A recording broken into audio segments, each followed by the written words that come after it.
ठीक है। अच्छा चलें जी, हम शुरू करते हैं।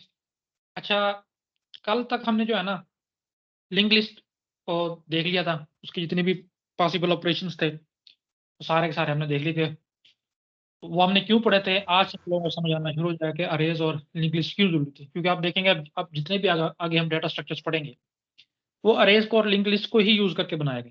तो इसलिए फिर हमने उन पर थोड़ा ज्यादा टाइम लगाया था ताकि उनके ऑपरेशंस को समझ आ जाए, ताकि जब जहाँ अब इन डाटा स्ट्रक्चर्स को पढ़ते हुए हम मजीद उन पर टाइम ना लगाएं। बस मैं सिर्फ आपको रिमाइंड करवाऊं कि हमने ये काम किया था, तो आपको फौरन से वो याद आ जाए। तो स्टैक में आप देखेंगे उन्हीं की एप्लीकेशंस। तो स्टैक स्टैक को शुरू करते हैं पढ़ना। अच्छा, क्या जानते हैं जी आप लोग स्टैक डाटा स्ट्रक्चर के बारे में, बताएं।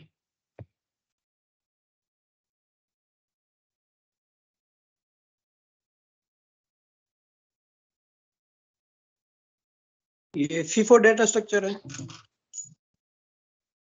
क्या होता है वो? First in first out. अच्छा, ये stack first in first out.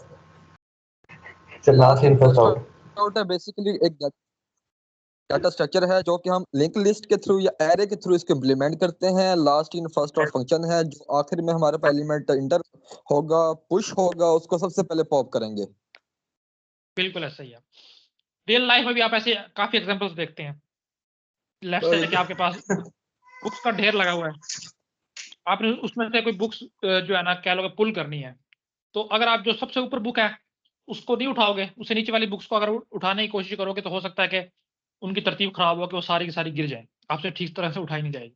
तो ये कोई भी प्लेट्स का आप देख सकते हो कि कहीं भी प्लेट्स का स्टैक पड़ा हुआ है, काफी सारी प्लेट्स एक दूसरे के ऊपर रखी हुई हैं, और आप बीच में से किसी को पुल करने की कोशिश करते हो तो सारी प्लेट्स जो है ना वो एक दूसरे के ऊपर गिर जाती हैं, ठीक से जो है ठीक तरह से वो निकलती नहीं है। तो स्टैक बिल्कुल इसी तरह का स्ट्रक्चर है। तो ये कहता है कि जो चीज आपने सबसे लास्ट में किसी ढेर को बनाते हुए रखी है, तो जब आपने रिमूव करनी है, उस चीज को पुल करना है, तो सबसे ऊपर जो चीज पड़ी होगी, जो भी डाटा ऊपर ऊपर पड़ा होगा, सिर्फ उसी को आप पॉप कर सकते हो। तो इस तरह के काफी सारे हमारे पास प्रॉब्लम्स आते हैं जिसमें हम स्टैक्स को यूज करते हैं। कुछ हम ऑलरेडी देख के आ चुके हैं। और इसमें पहले तो है ना ये क्या लो कि डिफरेंस बहुत जरूरी है कि जो हम पहले पढ़ते आए जिसमें स्टैक मेमोरी का पोर्शन था, यानी कि 3 पोर्शन से हम एक स्टैक को कहते थे, तो वो सिस्टम स्टैक था। और जिस जिस स्टैक की अब हम बात कर रहे हैं वो उसको कह लो कि वो यूजर या प्रोग्रामर स्टैक है, यानी कि हम खुद बना रहे हैं। सिस्टम स्टैक जो है ना आपको user sorry operating system provide करता है। कुछ काम ऐसे हैं जो बाय डिफॉल्ट जो है ना सिस्टम स्टैक के थ्रू हो जाते हैं। जैसे हमने देखा था कि कोई भी फंक्शन कॉल करते थे, लेट्स से रिकर्जन थी, रिकर्जन ऑटोमेटिकली जो है ना वो स्टैक को यूज करते हुए नया एक्टिवेशन रिगार्ड बनता था और नई से नई कॉल होती रहती थी। वो बाय डिफॉल्ट स्टैक को यूज करती थी। क्यों करती थी वो हमने देखा था कि जब उसको बैक ट्रैक करना पड़ता था, जब वो रिटर्न होती थी, तो उसको चाहिए होता था कि जो सबसे लास्ट में कॉल की गई है, जो सबसे लास्ट में फंक्शन ओपन हुआ है जिस कॉल वाला, उसी को सबसे पहले इसमें निपटाना था। तो बाय डिफॉल्ट इसका बिहेवियर स्टैक वाला था। तो सिस्टम जो है वो उसको बाय डिफॉल्ट स्टैक में ही इंप्लीमेंट कर रहा था। अब जो हम चीजें पढ़ेंगे जिसको आप देखोगे कि यूजर स्टैक के हवाले से पढ़ेंगे कि हम खुद अगर हम कोई चाहते हैं कि कोई कुछ इस तरह से काम करें जैसे कि रिकर्जन कर रही थी और ऑपरेटिंग सिस्टम उसको सपोर्ट नहीं कर रहा, तो हम कैसे उसकी चीज को इंप्लीमेंट कर सकते हैं। इस चीज के लिए डाटा स्ट्रक्चर स्टैक को बनाया गया। देखो जी, आज क्या लेक्चर में हम क्या देखेंगे। पहले हम देखेंगे स्टैक डाटा स्ट्रक्चर क्या है। अच्छा, उसके बाद हम stack as an ADT abstract data type देखेंगे। उसमें 2 चीजें होंगी, यानी कि डाटा की रिप्रेजेंटेशन और कौन कौन से एक्शन उस पर परफॉर्म किए जा सकते हैं, यानी कि ऑपरेशन। फिर इनके हम मुख्तलिफ इंप्लीमेंटेशन देखेंगे। स्टैक्स की कितनी इंप्लीमेंटेशन है, किस किस तरह से ये इंप्लीमेंट किया जा सकता है, और फिर उसके कुछ एप्लीकेशंस देखेंगे। और उसमें से जो सबसे इंपॉर्टेंट है, कह लो कि आपको समझने के लिए बहुत जरूरी है, जो वो है infix to postfix conversion. उसको हम देखेंगे कि स्टैक की मदद से हम कैसे कर सकते हैं। उसको मैं ये भी बताऊंगा कि उसकी जरूरत क्यों पड़ती है और कैसे कर सकते हैं, वो भी हम थोड़ा बहुत इसमें देखेंगे। तो चलें जी, हम बकायदा स्टार्ट करते हैं लेक्चर का। तो देखें जी, स्टैक जैसे आप लोगों ने बताया था कि लास्ट इन फर्स्ट आउट है, बिल्कुल ऐसे ही है जी। ये एक ऐसा मेमोरी का स्ट्रक्चर है, डाटा स्ट्रक्चर है, जो कि कह लो एक कलेक्शन ऑफ एलिमेंट्स है, लेकिन किस तरतीब में कि जो सबसे लास्ट में एलिमेंट इस डाटा स्ट्रक्चर के अंदर ऐड हुआ होगा, इंसर्ट हुआ होगा, तो जो उसमें से जब हम डिलीट करेंगे तो बाय डिफॉल्ट सबसे लास्ट वाला आइटम जो है डिलीट होगा। अगर तो मैं कहूँ कि नहीं यार मैंने बीच में से करना है, जैसे अरे में मैं कहता था कि इस इंडेक्स पे पड़ी हुई वैल्यू को डिलीट कर दो, या लिंक लिस्ट में मैं कहता था कि इस इंडेक्स पे पोजीशन पे पड़ी हुई वैल्यू को डिलीट कर दो, तो स्टैक इस चीज को अलाउ नहीं करता। वो कहता है कि नहीं, जो सबसे लास्ट में वैल्यू इंटर हुई है, जो सबसे लास्ट में डाटा आइटम मेरे साथ अपेंड हुआ है, सिर्फ और सिर्फ आप उसी को डिलीट कर सकते हो। और ये चीज हमने रिस्ट्रिक्ट भी करनी है, क्योंकि हम तो इसको अरे देखोगे कि लिंक लिस्ट के थ्रू इंप्लीमेंट कर रहे थे, लेकिन हम इसको रिस्ट्रिक्ट करेंगे कि सिर्फ और सिर्फ ये डिलीशन या इंसर्शन जो है सिर्फ और सिर्फ एक एंड से अलाउ करे, उसी एंड से आप, इसमें एक ही एंड होता है, अभी हम इसकी मैं एग्जांपल दूंगा तो आप देखोगे कि उसी एंड से आप इसमें कोई चीज इंसर्ट करोगे और उसी एंड से कोई चीज डिलीट करोगे। तो हम इसको देख लेते हैं। देखें, stack is a linear data structure. हमने ये डिवीजन पढ़ी थी लीनियर की और नॉन लीनियर डाटा स्ट्रक्चर की इंट्रोडक्शन के लेक्चर में। तो लीनियर डाटा स्ट्रक्चर है that follows a particular order in which the operations are performed. एक पार्टिकुलर ऑर्डर में इसमें ऑपरेशंस परफॉर्म हो सकते हैं, और वो ऑर्डर कौन सा है? Last in first out. अच्छा, stack is a container in which insertion and deletion can be done from the one end known as the top of the stack. अच्छा, अभी मैं बता रहा था कि सिर्फ एक एंड से आप इसमें इंसर्शन या डिलीशन कर सकते हो, उस एंड को बोलते हैं कि टॉप है, टॉप ऑफ द स्टैक, उसको इसी नाम से बोला जाता है कि सिर्फ टॉप से आप कोई चीज इंसर्ट कर सकते हो और टॉप ही से कोई चीज आप इसमें से रिमूव कर सकते हो। It contains only one pointer. अच्छा, इसमें सिर्फ और सिर्फ हमारे पास एक पॉइंटर होता है जिसको हम टॉप पॉइंटर बोलते हैं, और वो क्या करता है? Pointing to the top most element of the stack. क्योंकि हमें एक ही एंड चाहिए, जिससे उसी एंड से हम चीजों को ऐड करेंगे और उसी एंड से ही हम किसी चीज को डिलीट करेंगे, तो हमें सिर्फ लोकेशन भी एक ही चाहिए। तो यही वो बता रहा है कि सिर्फ एक ही पॉइंटर होता है जो टॉप मोस्ट लोकेशन को पॉइंट कर रहा होता है। अच्छा, आगे देखेंगे, a stack is an abstract data type. ये एक एब्स्ट्रैक्ट डाटा टाइप है। अब हम बहुत अच्छे से समझ गए कि एब्स्ट्रैक्ट डाटा टाइप क्या होती है। डाटा की रिप्रेजेंटेशन होगी और कुछ एक्शन उसमें परफॉर्म होंगे जिसकी इंप्लीमेंटेशन यूजर को नहीं पता होगी। अच्छा, वो कह रहा है कि एब्स्ट्रैक्ट डाटा टाइप है with a pre defined capacity. इसकी प्री डिफाइंड कैपेसिटी है, ये इसमें लिमिट है कि आप अनलिमिटेड या इनफिनाइट स्टैक जो है ना बिल्ड नहीं कर सकते। क्यों नहीं कर सकते? क्योंकि इसने एट द एंड या अल्टीमेटली या ये जो सिस्टम स्टैक है उस पोर्शन से मेमोरी लेगा। अगर आप अरे के थ्रू, स्टैटिकली अरे के थ्रू इंप्लीमेंट कर रहे हो या लिंक लिस्ट के थ्रू भी कर रहे हो, तो हीप में से ये मेमोरी लेगा। और हमने देखा था कि हीप में जब भी हम कोई मेमोरी एलोकेट करते हैं, लेट्स से कि न्यू के कीवर्ड से, वो पहले चेक करती है कि कितनी मेमोरी है जितनी में मुझसे डिमांड की जा रही है। अगर हो तब वो फिर हीप में कोई मेमोरी एलोकेट करके उसका एड्रेस रिटर्न करती है। बाय डिफॉल्ट न्यू इस तरह से काम करता है। तो ज़ाहिर हीप में भी एक लिमिट है। ये तो नहीं है कि आप अनलिमिटेड आपने अपनी अंदर जो है रैम कह लो के लगाई हुई है कंप्यूटर में, इस तरह तो नहीं हो सकता। तो ये एक इसकी प्री डिफाइंड कैपेसिटी होगी। अनलिमिटेड स्टैक जो है ना आप बिल्ड नहीं कर सकते। तो देखो जी, ये कुछ रियल वर्ल्ड एग्जांपल्स हैं। जैसे अभी मैंने एक दी थी प्लेट्स की दी थी, वो यहाँ पे होगी। हाँ जी, वही है, और बल्कि वही बताई हुई है। तो ये प्लेट्स की एग्जांपल है कि इस तरह से आप समझ सकते हो कि स्टैक क्या चीज होती है। तो हम स्टार्ट करते हैं एब्स्ट्रैक्ट डाटा टाइप स्टैक से। देखो जी, एज यूजुअल हम पहले डाटा देखते हैं, इसमें क्या होता है, इसमें ऑपरेशन देखते हैं। डाटा में देखें दो चीजें होंगी, एक तो हमें स्पेस चाहिए होगी, तो हमने हर जगह देखा है। किस लिए? स्टोरिंग द एलिमेंट्स, एलिमेंट्स को स्टोर करने के लिए। बिल्कुल, ये तो हर चीज, हर डाटा स्ट्रक्चर में ये चीज तो होती है कि आपको कुछ स्पेस चाहिए होती है। हाँ, कुछ एक्स्ट्रा चीज हो सकती है हर डाटा स्ट्रक्चर की अपनी नेचर के हिसाब से। इसमें वो चीज और सिर्फ टॉप पॉइंटर। जब हमने array as an abstract data type की बात की थी, तो हमने सिर्फ यही कहा था कि स्पेस चाहिए हमें, और दूसरी हमने बात की थी कि इसका साइज होगा, जो कि आपको लाजमी डिफाइन करना पड़ेगा।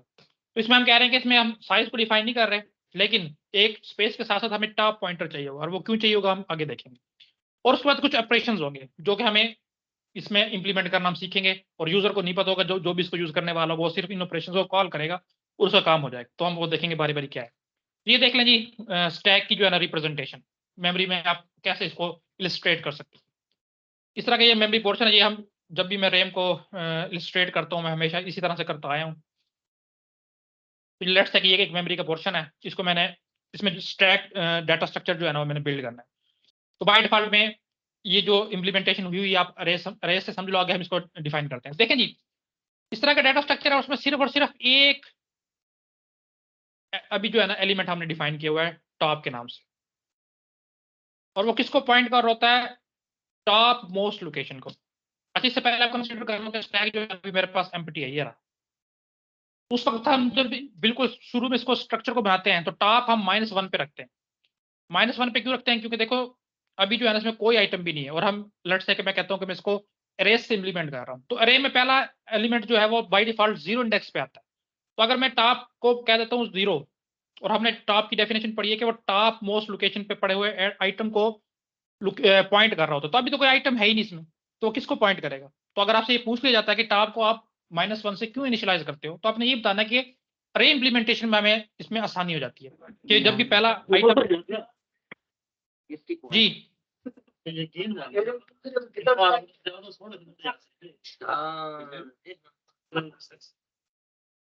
तो ये आपने आर्गुमेंट आप दे सकते हो कि अरे इम्प्लीमेंटेशन में जब पहला एलिमेंट ऐड होगा तो वो बाय डिफॉल्ट 0 लोकेशन पे आएगा, इसलिए हम टॉप को -1 से इनिशियलाइज।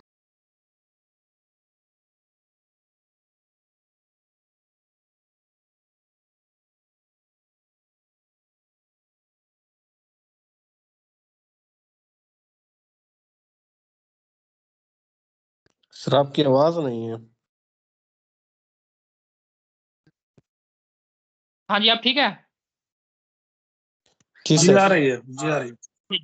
तो मैं कह रहा था कि अगर आपसे कोई पूछ भी ले कि टॉप को हम अरे में क्यों, सॉरी स्टैक में क्यों -1 से इनिशियलाइज करते हैं, तो आप ये आर्गुमेंट दे सकते हो कि देखो जी, जब हम अरे इंप्लीमेंट करेंगे इसकी, तो अरे में पहला एलिमेंट बाय डिफॉल्ट 0 पोजीशन पे आता है। तो अगर मैंने टॉप को ही 0 से इनिशियलाइज कर दिया, तो जब पहला एलिमेंट उसमें ऐड होगा तो हम उसको आगे मूव करेंगे तो 1 पे पहुंच जाएगा। और हमने टॉप की डेफिनेशन में कहा था कि ये टॉप मोस्ट आइटम को जो है पॉइंट करता है, तो टॉप मोस्ट आइटम तो अभी 0 लोकेशन पे है। तो ये अगर आप 0 से इसको इनिशियलाइज कर देंगे तो फिर वो ये 1 वाले को पॉइंट कर रहा होगा, जो कि इसकी डेफिनेशन के मुताबिक गलत हो जाएगा। करने को आप कर सकते हो क्योंकि आप इंप्लीमेंट करने वाले हो, अपने यूजर को नहीं बताना, ये आप आपके अपने एंड पे है। तो आप बेशक टॉप को 0 से इनिशियलाइज कर लो, लेकिन जब पहला आइटम ऐड होगा तो फिर ये 1 पॉइंट पे इसको ऐड करेगा, 0 पॉइंट पे नहीं करेगा। अरे का एक इंडेक्स जो है ना वो कह लो कि ज़ाया हो जाएगा। लेकिन आप उसको भी काउंटर कर सकते हो, आप टॉप -1 पे ऐड कर सकते हो, वो आपकी इंप्लीमेंटेशन पे। लेकिन जो नॉमेनक्लेचर है वो मैं आपको बता रहा हूँ कि टॉप हमेशा -1 से इनिशियलाइज किया जाता है। पहले -1 से इनिशियलाइज होगा तो हम कोई भी आइटम आएगा, आइटम को ऐड करने से पहले हम इसमें चेक करेंगे कि क्या स्टैक फुल तो नहीं है, वो अब आगे देख लेते हैं। उसके बाद हम क्या करेंगे, टॉप को प्लस करेंगे। अब देखो टॉप जो है जैसे प्लस किया तो वो 0 पोजीशन पे आ गया, -1 में +1 हुआ तो 0 पे आ गया। और बाय डिफॉल्ट जो अरे का पहला इंडेक्स होता है वो भी 0 होता है। तो इस तरह हमारी इंप्लीमेंटेशन आसान हो जाती है। तो ये इसका डाटा स्ट्रक्चर है। इस तरह करके कोई आइटम आएगा, इसके ऊपर जाके जिस तरह होता है वो लेट्स से 2 वाला आ गया, हमने कर दिया टॉप को आगे मूव किया, फिर 3 पेस्ट कर दिया, फिर आगे मूव किया 4। इस तरह करके इसमें से आइटम जो है पुश होते हैं। और बिल्कुल इसी तरह पॉप होते हैं। जो सबसे ऊपर पड़ा लेट्स से 4, जब भी पॉप ऑपरेशन कॉल होगा, इस ऑपरेशन इस ऊपर वाले आइटम को रिमूव कर दिया जाएगा और टॉप को डिक्रीमेंट कर दिया जाएगा, टॉप एक नीचे आ जाएगा। नेक्स्ट टाइम जब पॉप का ऑपरेशन कॉल होगा तो यानी कि डिलीट का, तो 3 वाला आइटम डिलीट कर दिया जाएगा और उसके बाद टॉप को डिक्रीमेंट करके नीचे ले जाया जाएगा। उसके बाद अगेन 2 को हम रिमूव करेंगे और टॉप नीचे आ जाएगा। जब आखिरी आइटम रिमूव हो जाएगा, आप देखो टॉप दोबारा -1 पे आ जाएगा। तो इससे हमारी इंप्लीमेंटेशन जो है ना वो आसान हो सकती है, चेकिंग में आसानी रहेगी। वो आप आगे देखते हैं। तो चलो जी, ये कुछ ऑपरेशंस है, ये पे हमने रिप्रेजेंटेशन देखी है। ये कुछ ऑपरेशंस है जो हम स्टैक पे कह लो कि बनाएंगे या इंप्लीमेंट करके देखेंगे। पहले ऑपरेशन का नाम है पुश। ये एमसीक्यूज के हवाले से थोड़ा सा इंपॉर्टेंट है, पुश और पॉप इस नाम से पूछ लिया जाता है, तो आपने इनको गौर से समझना है। पुश ऑपरेशन क्या है जी? When we insert an element in a stack then the operation is known as push. यानी कि स्टैक में एक आइटम को इंसर्ट करने का एक स्पेसिफिक नेम है, उसको हम पुश बोलते हैं। जैसे हम अरेज में इंप्लीमेंट लिंक लिस्ट में तो इसको इंसर्ट ही बोलते थे, लेकिन यहाँ पे एक स्पेसिफिक नेम है। तो कोई भी आइटम आपने स्टैक में इंसर्ट करना है तो उसको हम कहते हैं कि हमने एक आइटम को पुश कर दिया। और इसके मुकाबले हमारे पास पॉप है, यानी कि जिस तरह डिलीट का हमारे पास ऑपरेशन था अरे में, वो क्या करता है कि टॉप मोस्ट स्टैक में जो भी आइटम पड़ा होगा उसको उसमें से फ्री कर देगा और टॉप को नीचे मूव कर देगा। तो इस चीज को बोला जाता है पॉप। नेक्स्ट ऑपरेशन हमारे पास है इज एम्प्टी। ये भी हम देखेंगे कैसे होता है। ये क्या बताता है, क्या इस वक्त स्टैक में कोई आइटम है या नहीं, यानी कि स्टैक खाली तो नहीं है। अगर एक ऐसा स्टैक जो कि एम्प्टी है और उसमें से आप पॉप करने की कोशिश करते हैं तो ये इलीगल मेमोरी रेफरेंस हो जाता है। तो ये आपने अलाउ नहीं करना। जब भी आप पुश करोगे तो सबसे पहले चेक करोगे क्या स्टैक फुल तो नहीं है। स्टैक फुल होने की क्या होगा कि उसको टॉप जो है ना वो साइज -1 पे होगा। इसको हम अभी आगे देख लेंगे। और एम्प्टी का भी आप चेक करोगे। एम्प्टी क्या होगा कि टॉप जो है ना -1 पे होगा। अगर तो टॉप -1 पे है तो उसका मतलब है एम्प्टी, अब इसमें कोई आइटम नहीं है। तो पुश और पॉप करने से पहले लाजमी तौर पर आप उसको एम्प्टी और फुल को चेक करोगे। अच्छा देखें जी, आगे हमारे पास पीक का फंक्शन है, देख लो। इसमें क्या होता है कि बाय डिफॉल्ट तो हम जो है ना रिमूव कर सकते हैं सिर्फ और सिर्फ टॉप एलिमेंट।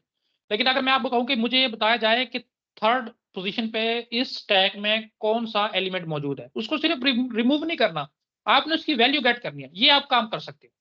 तो इस ऑपरेशन को बोला जाता है पीक। ठीक है, पीक फ्रंट पे भी मतलब टॉप पे भी हो सकता है, किसी भी पोजीशन पे। आप अगर आपको कह दिया जाए कि इस पोजीशन पे जो डाटा पड़ा है उसकी वैल्यू क्या है, सिर्फ और सिर्फ वैल्यू रिटर्न करेगा, उस आइटम को रिमूव नहीं करेगा। जी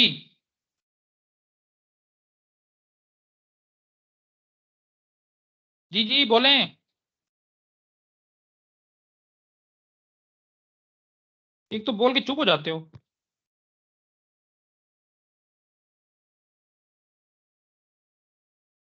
चलें ठीक है। वो तो मैं बता शायद रहा था कि डिस्टॉर्शन होगी। अच्छा, तो पीक जो है ना, स्टैक में किसी भी पोजीशन पे कोई भी एलिमेंट पड़ा है उसकी वैल्यू को गेट करने के लिए यूज होता है, लेकिन उसको रिमूव नहीं कर सकता। रिमूवल जो है हमेशा सिर्फ और सिर्फ टॉप मोस्ट एलिमेंट की होगी, नीचे नहीं जा सकता। इसके मुकाबले हमारे पास डिस्प्ले का है, ये ट्रेवर्स करना होता है लास्ट, फर्स्ट आइटम से लेकर लास्ट तक सारे की वैल्यूज को प्रिंट करवाना बगैर रिमूव किए। अगर रिमूव कर लोगे वो तो बाय डिफॉल्ट पॉप ऑपरेशन से हो सकता है, लेकिन अगर आप सिर्फ प्रिंट करवाना चाहते हो तो वो आप डिस्प्ले के ऑपरेशन से करवा सकते हो। तो ये 5-6 ऑपरेशन, इसके अलावा भी कुछ एक आधा आप देख सकते हो, यानी कि चेंज का देख सकते हो, लेकिन मोस्टली जो है ना सिर्फ यही 6 यूज होते हैं। तो इसको हम देख लेंगे ये कैसे होते हैं।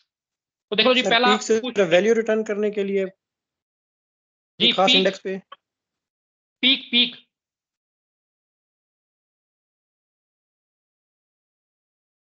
सर वैल्यू रिटर्न मतलब शो कराएगा, वो वैल्यू स्पेसिफिक वैल्यू शो तो कराने के लिए। हाँ, मतलब मैं कह देता हूँ कि यार देखो आवाज ना, नहीं आ रही 10 सर। 10 साइज का स्टैक है मेरे पास, और मैं कहता हूँ कि यार 5वें इंडेक्स पे क्या वैल्यू पड़ी है, क्या आइटम पड़ा है, मुझे बताया जाए। तो ये उसको ट्रैवर्स करके 5 इंडेक्स पे जो भी पोजीशन होगी इसको रिटर्न कर देगा, यानी कि सिर्फ पोजीशन को, सॉरी आइटम के वैल्यू को रिटर्न करेगा, उसको रिमूव नहीं कर सकता। रिमूव हमेशा सिर्फ टॉप मोस्ट आइटम होगा। जी सर, मतलब पीक जस्ट एक ही एलिमेंट को शो करवाएगा और डिस्प्ले पूरी की पूरी स्टैक को शो करवाएगा, ऐसे ही सर? बिल्कुल ऐसा ही है, बिल्कुल ऐसा ही है। जी जी ठीक। तो देखो जी, पुश ऑपरेशन कैसे परफॉर्म करना है। तो देखिए जी, before inserting an element in a stack, stack में मैंने पहले बताया कि जब भी कोई एलिमेंट ऐड करने लगोगे पहले आप चेक करोगे क्या वो फुल है या नहीं। तो ये तो आप हमेशा लगाओगे कि चेक लगाओगे फुल है या नहीं। उसके बाद क्या करोगे, अच्छा फुल क्यों, हम ये चेक क्यों लगा रहे हैं, ये बात अक्सर पूछ ली जाती है, तो आप लोगों को पता होना चाहिए। If we try to insert the element in a stack, अगर हम एक ऐसे एलिमेंट को स्टैक में ऐड करने की कोशिश कर रहे हैं जो कि स्टैक फुल है, तो क्या होगा, then the stack overflow condition occurs. ये दो टर्म्स बहुत यूज होती हैं, स्टैक ओवरफ्लो और स्टैक अंडरफ्लो। अगर आप एक ऐसे स्टैक में डाटा आइटम को ऐड करने की कोशिश कर रहे हैं जो कि ऑलरेडी फिल है, उसमें जगह ही नहीं है, फिर एरर आता है स्टैक ओवरफ्लो का। अगर आप उसको चीज को चेक नहीं करेंगे और आप कोशिश कर देंगे तो आपका प्रोग्राम जो है एबनॉर्मली या टर्मिनेट हो जाएगा। तो आपने इस चीज से बचाने के लिए पहले चेक लगा लेते हो कि अगर जगह है नहीं ना, कम से कम रन टाइम पे ये एरर ना आए, मुझे पहले ही पता चल जाए कि जगह नहीं है। तो इसीलिए हम सिर्फ चेक करते हैं कि फुल है या नहीं। अच्छा चलो, हमने कंसीडर कर लिया कि जी फिल नहीं है स्टैक हमारे पास। देखो जी नेक्स्ट ऑपरेशन क्या होगा, when we initialize a stack, जब भी हम किसी स्टैक को इनिशियलाइज करते हैं, we set the value of top as -1। ये मैंने बता दिया था, हम टॉप को -1 से इनिशियलाइज करते हैं। और ये हमें क्यों, कहां पे हेल्प देता है, to check that the stack is empty. जब भी हमने चेक करना हो कि स्टैक एम्प्टी है या नहीं, तो मेरे पास सिर्फ और सिर्फ एक सिंगल चेक है, क्या, इफ टॉप की जो वैल्यू है क्या वो इक्वल है -1 के। अगर तो ये ट्रू रिटर्न कर दे तो इसका मतलब है स्टैक एम्प्टी है।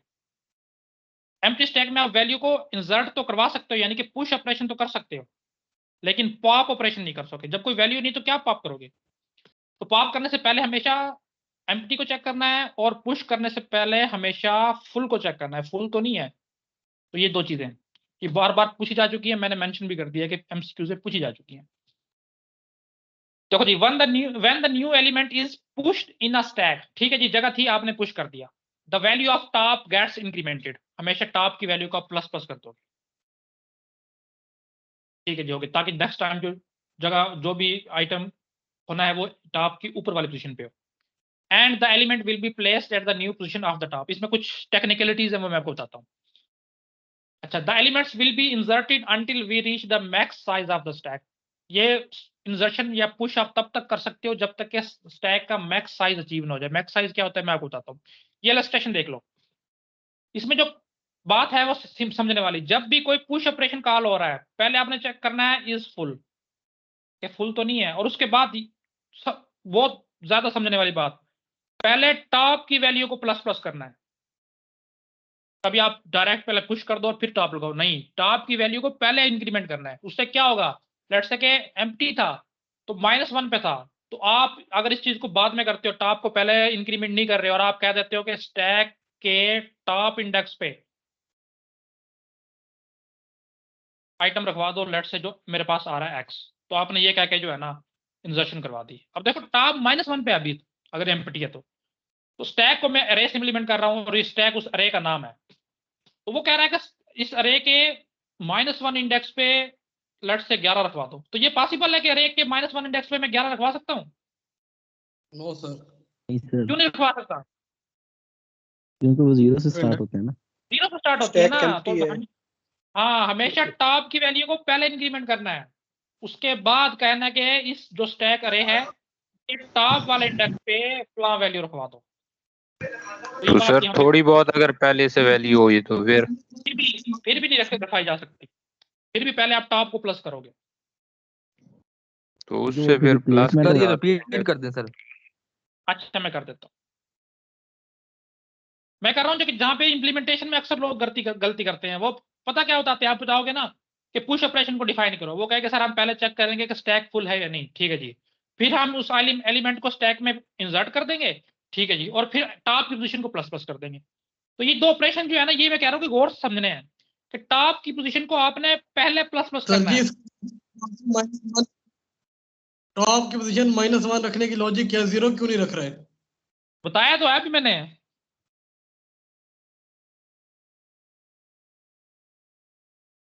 सर आपकी आवाज लेट आ रही है बहुत।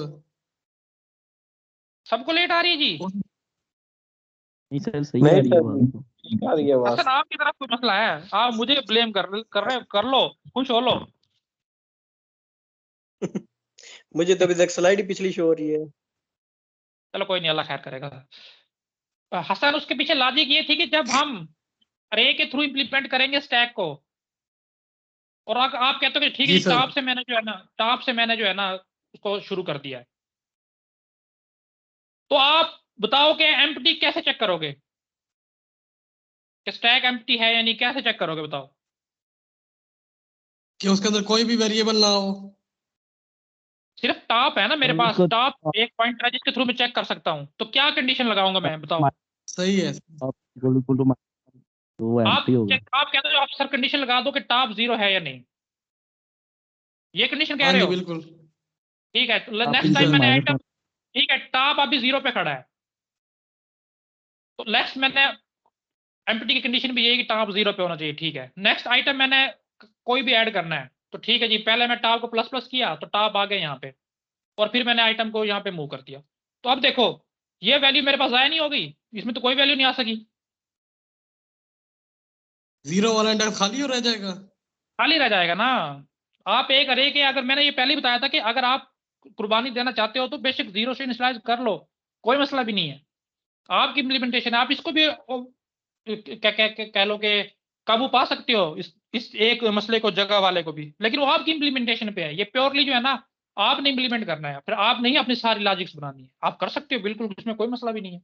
आप कह दो कि पहले जो है आइटम को ऐड करो, उसके बाद टॉप को प्लस प्लस करो, आपका काम हो जाएगा, समझ इम्प्लीमेंटेशन आ में गई। कोई मसला नहीं है।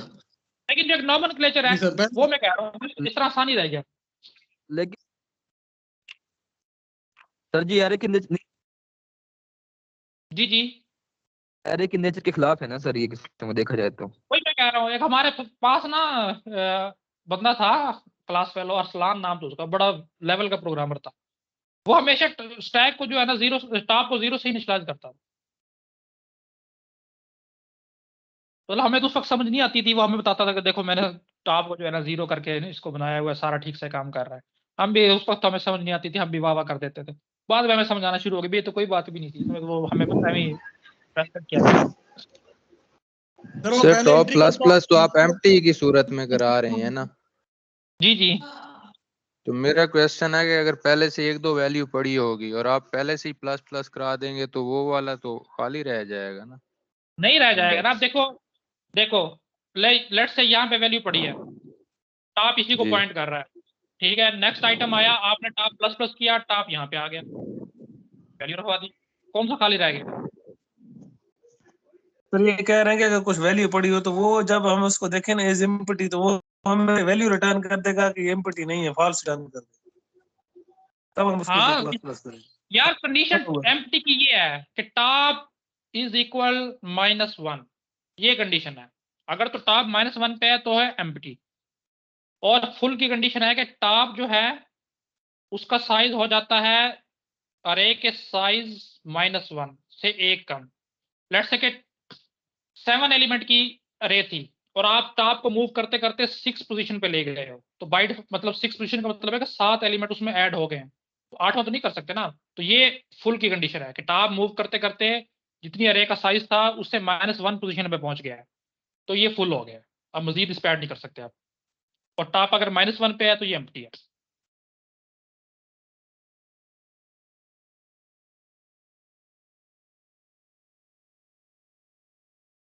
ठीक है, ठीक है सर, आगे शुरू करें। पॉप ऑपरेशन देख लो जी, ये बिल्कुल उसके उल्ट काम करेगा। अच्छा, डिलीट करने से पहले आप हमेशा एम्प्टी की कंडीशन चेक करोगे, ऐसा ना हो कि स्टैक एम्प्टी और आप उसमें से डिलीट करवाने की कोशिश कर रहे हो, तो ये इलीगल काम हो जाएगा। Before deleting the element from the stack we check whether the stack is empty. अगर तो एम्प्टी है क्या होगा, if we try to delete the element from the empty stack, अगर एक एम्प्टी स्टैक से मैं डिलीट करने की कोशिश कर रहा हूं, then the stack underflow condition occurs, उसको कहेंगे स्टैक अंडरफ्लो हो गया। अच्छा, if the stack is not empty, चलो जी हमारे पास केस आया कि एम्प्टी है ही नहीं, उसमें से हमने रिमूव करना है, तब क्या होगा देखो, we first access the element which is pointed by the top. अब डायरेक्ट उसको डिलीट नहीं करोगे, उसकी जो वैल्यू होगी, let's say top most element पे वैल्यू पड़ी है 20, आप इस 20 को पहले किसी एलिमेंट में सेव करवा लोगे, let's say x integer type का आप ले लो, इसमें ये सेव करवा लो, ताकि बाद में अगर इसकी जरूरत पड़े तो आप इस वैल्यू को रिटर्न कर दो कि अभी मैंने डिलीट तो कर दिया है लेकिन वैल्यू ये थी, अगर आपने यूज करनी है तो इसको यूज कर सकते हो। तो ये एक अच्छी प्रैक्टिस है, अगर नहीं भी करवाओगे तो कोई मसला नहीं है, लेकिन आप कोशिश करो कि इसमें एक किसी इंटीजर की टाइप वैल्यू है तो किसी वेरिएबल में स्टोर करवा लो, और जब ये सारा डिलीट वगैरह कर दो तो इस वेरिएबल को रिटर्न कर दो। Once the pop operation is perform the top is decremented by 1, ये उसका उल्टा है, पहले एक्शन परफॉर्म होगा फिर डिक्रीमेंट होगा, जबकि पुश में पहले इंक्रीमेंट होगा और फिर इंसर्शन का एक्शन परफॉर्म होगा। तो ये बात याद रखनी है, ये उसके उल्ट चलता है। ठीक है, समझाने की जरूरत तो नहीं है मुझे कि पहले एक्शन क्यों परफॉर्म हो रहा है, ये बताऊं।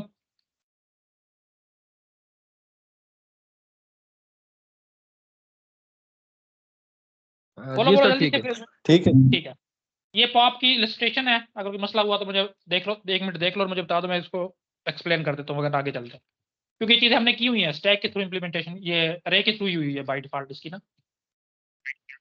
सर आज आपने क्यों भी कर है ना सर? क्यों भी करेंगे, इंशाल्लाह इंशाल्लाह करेंगे। अच्छा देखिए जी, स्टैक की एप्लीकेशंस, बैलेंसिंग ऑफ सैंपल्स, ये कंपाइलर का फेज है। लेट्स से कि कंपाइलर कहता है कि अगर कोई ओपनिंग पैरेंथेसिस आई है तो लाजमी तौर पे इसका एक मैचिंग क्लोजिंग पैरेंथेसिस होना चाहिए, वरना सिंटैक्स एरर होगा, यानी कि मैच कर रहा है कि इसका क्लोजिंग पैर आया कि नहीं। फिर वो कहता है कि अगर कोई ऑपरेटर आया है, लेट्स से प्लस आया है, तो इसके कम से कम 2 ऑपरेंड लाजमी होने चाहिए, तब ये बैलेंस होगा सिंबल्स, वरना एरर है। इस तरह की कुछ भी आप सोच सकते हो कंपाइलर के फेज में। स्ट्रिंग रिवर्सल, ये हमने जब रिवर्सल वगैरह की थी तो हमने तो दूसरे तरीकों से की थी, एक इसका यूज स्टैक के थ्रू भी है। कैसे है, लेट्स से मैं आपको बताता हूँ, देखो ये लेट्स से कि अल्लाह लिखा हुआ है, नहीं अल्लाह तो उल्टा नहीं करते, वेलकम लिखा हुआ है। आप इसको बारी बारी जो है ना कंसिडर करोगे, सी सी स्ट्रिंग है ये, यानी कि कैरेक्टर्स अरे है। पुश करना शुरू कर दो, पहले डब्ल्यू को करो, उसके बाद ई को कर दो, उसके बाद एल को कर दो, बस हम यहीं तक एग्जांपल ले लेते हैं। आप इसको अब रिमूव करना शुरू कर दो, तो पहले एल रिमूव होगा, फिर डब्ल्यू होगा, सॉरी ई होगा, और आखिर में डब्ल्यू। तो ये देखो ऑटोमेटिक रिवर्स हो गई। इस तरह अगर आप पूरी अरे पुश कर लोगे, तब जैसे ही इसको पॉप करोगे बाय डिफॉल्ट वो रिमूव होके जब निकलेगी तो उल्टी निकलेगी। तो ये आपको पता है स्टैक ऐसे इसी तरह काम करता है। हमारे जो टीचर थे ना वो हमें एग्जांपल दिया करते थे इसकी ट्रेन की, मैं आपको दे देता हूँ रिवर्सल में। वो क्या करते थे कि लेट से कि जो है ना ये एक रेलवे ट्रैक है और यहाँ से जो है ना एक टनल के अंदर एंट्री हो रही है, और इसी तरह ट्रैक जो है ना वो आगे भी मूव कर रहा है और यहाँ से भी एक टनल में जो है ना एंट्री हो रही है। इस तरह करके कोई कंसिडर कर लो, इस तरह करके। तो लेट्स से कोई ट्रेन यहाँ से मूव करती हुई आई है, तो जब मूव करके वो यहाँ तक पहुंचेगी और उसके बाद अगर आप उसको पीछे से ही आते हो, यानी कि उसको रुख चेंज नहीं करते, तो जब वो यहाँ से रिवर्स होगी ना, तो उसको जो लास्ट बोगी होती है वो पहले इसमें से बाहर निकलेगी, यानी कि उल्ट हो गई। और ये काम होता है कभी भी आप जाओ ना जंकिंग, जहाँ पे ये क्या कहते हैं, रेलवे स्टेशन पे, जहाँ पे इंजन की पोजीशन चेंज करनी होती है। लेट्स से कि अगर यहाँ से ट्रेन आ रही थी पहले और इसने वापस जाना है, तो इसी तरह का एक बना होता है, इसको जंकिंग यार्ड कहते हैं। तो वहां पे इस तरह काम होता है, एक दफा से वो इंटर होती है और वहीं से वापस रिटर्न होती है, तो उसका रुख चेंज हो जाता है। तो जो भी सर चीज आप टर्निंग टैग में बेसन डालोगे, बोलते हैं उसे। बिल्कुल बिल्कुल इस तरह का कोई नाम था, मुझे एग्जैक्ट वो स्टेरियो याद नहीं, बहुत पुरानी बात होगी। जो आप कह रहे हैं वो ठीक है। मैं ट्रांसपोर्टेशन पढ़ाता हूँ सर ना। अच्छा अच्छा, ठीक है, तो आपको तो समझ आ गई होगी फिर, है ना? जी सर। हाँ, तो स्टैक में आप कोई भी चीज डालोगे, उसको वापस निकालोगे, तो बाय डिफॉल्ट वो रिवर्स होकर निकलेगी। स्प्लिटिंग रिवर्सल में आप इसको यूज कर सकते हो, हमने पढ़े थे, हमने ये तरीका नहीं पढ़ा था। जितनी भी आपके अनडू और रीडू ऑपरेशंस हैं, माइक्रोसॉफ्ट वर्ड में यूज करते हो, एक्सेल में, पावर पॉइंट में, कहीं पे भी जहां पे आपने रीडू और अनडू करना है, वो बाय डिफॉल्ट स्टैक के थ्रू इंप्लीमेंट होते हैं। आप कोई काम कर रहे हो स्टैक में, वो उसकी लॉग या कह लो कि एंट्री बनना शुरू हो जाती है। तो जब आप कंट्रोल जी करते हो, तो पहले वाला जितना भी काम होता है वो रिमूव हो जाता है, तो आपका प्रीवियस पैराग्राफ या जो भी चीज है वो प्रीवियस लेवल पे आ जाती है।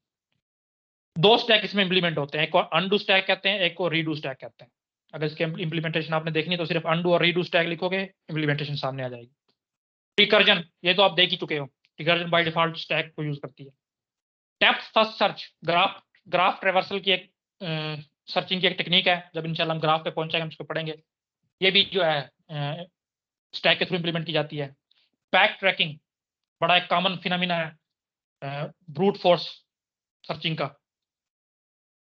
उसमें क्या है कि जब एक, जैसे कोई कॉल होती जा रही है, जब उसने वापस रिटर्न करना हो, जैसे मैंने अभी रिकर्जन की भी एग्जांपल दी थी, रिकर्जन ने रिटर्न होना हो, तो उसको लास्ट कॉपी चाहिए होती है कि जहां से कॉल हुई थी। तो बैक ट्रैकिंग भी इसी तरह का, जब ये वापसी मूव करती है तो उससे सिर्फ इमीडिएट जो कॉल होती है उस पर रिटर्न करना हो। तो ये भी हम इंशाल्लाह, अगर हमने आर्टिफिशियल इंटेलिजेंस पढ़ी तो उसमें बैक ट्रैकिंग को या अल्फा बीटा प्रूनिंग में इंशाल्लाह मैं आप लोगों को बताऊंगा क्या होता है।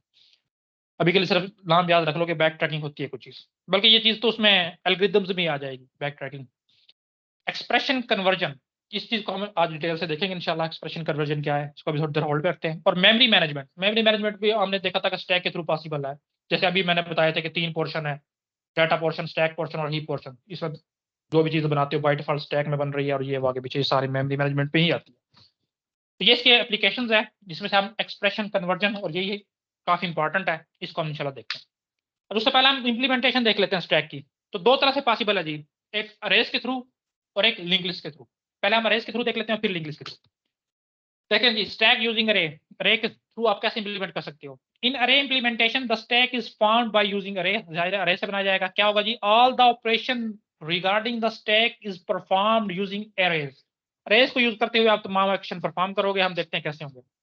In an array-based implementation, the push operation is implemented by incrementing the index of the top pointer. आप क्या करते हो, एक अरे ले लेते हो और उसमें जो इंडेक्स है उसको आप कह देते हो ये टॉप है। कोई भी आइटम आएगा लेट से, तो वो यहाँ पे लेट से 7 आया वो ऐड हो गया, टॉप आगे मूव कर गया। जो भी नेक्स्ट आइटम आया यहाँ पे ऐड हुआ, टॉप आगे मूव कर गया। 9 आया यहाँ पे हुआ, टॉप आगे मूव कर गया। अब जब इसकी डिलीशन होगी, तो जो जो टॉप का करंट आइटम होगा सिंपल उसको डिलीट कर दो, और टॉप को जो है ना एक बैक मूव कर दो। फिर उसके बाद जो भी आइटम होगा उसको रिमूव करके टॉप को एक बैक मूव कर दो। तो हमने ये पढ़ा था कि रिमूवल और इंसर्शन एक ही एंड से हो रही है, तो इसी एंड से हो रही है। तो इसको आप दूसरे तरीके से भी देख सकते हो, हम आगे थोड़ा सा देखते हैं, थोड़ा चलें। अच्छा देखो जी, the pop operation is implemented by decrementing the index of top element. Top element को डिक्रीमेंट करोगे और पीछे आ जाएगा, और उसकी वैल्यू को रिटर्न करके आप डिलीट कर सकते हो। ये चीजें हम क्योंकि कर चुके हैं, इसलिए मैं जरा इनको जल्दी जल्दी ओवरव्यू कर। अच्छा इसको देख लो जी, अगर आप स्टैक के थ्रू इंप्लीमेंट कर रहे हो तो कैसे आप पुश ऑपरेशन को इंप्लीमेंट कर सकते हो। देखो जी, increment the variable top so that it can now refer to the next memory location. -1 से ले लो, शुरू में ले लिया जी, अभी आप एम्प्टी की बात कर रहे हैं। तो ऐड करने से पहले इंक्रीमेंट करो, पहला स्टेप यही है। तो इंक्रीमेंट किया तो वो 0 नेक्स्ट पे आ गया। यहाँ पे कोई भी वैल्यू रख दो, करवा दीजिए। Add element the position incremented by top, उस पोजीशन पे एलिमेंट आ जाएगा। This is referred as adding new element, और इसी को हम पुश कहते हैं। तो ये तो बाय डिफॉल्ट अरे का बिहेवियर ही ऐसा है। और इसके साथ आप ओवरफ्लो की कंडीशन चेक कर सकते हो जो हमने पहले ही पढ़ी थी। Stack is overflown when we try to insert an element into a completely fill stack. ये हम देखें जो बाइट पहले पूछो पढ़ के आए हो वो स्टैक के थ्रू ही था, तो इसमें कोई इश्यू तो नहीं है। मैं जरा जल्दी इसको कर रहा हूँ। ओ सर ठीक है, तो इसमें आप ओके सर। देख सकते हो ये इसका जो सूडो कोड कह लो। देखो जी, if top is equal to n, n उसका अरे का साइज हो सकता है, जो भी हो सकता है, तो आप कह सकते हो कि स्टैक फिल है। यही हमने पढ़ा था कि उसका साइज -1 पे अचीव कर जाता है तो उसको कह देते हो कि फिल है। वरना टॉप में इंक्रीमेंट करो, टॉप +1 कर लिया जी। स्टैक उस अरे का नाम है, टॉप उसका इंडेक्स है, तो अरे स्टैक में टॉप इंडेक्स पे आइटम को सेव करवा दो और रिटर्न कर दो।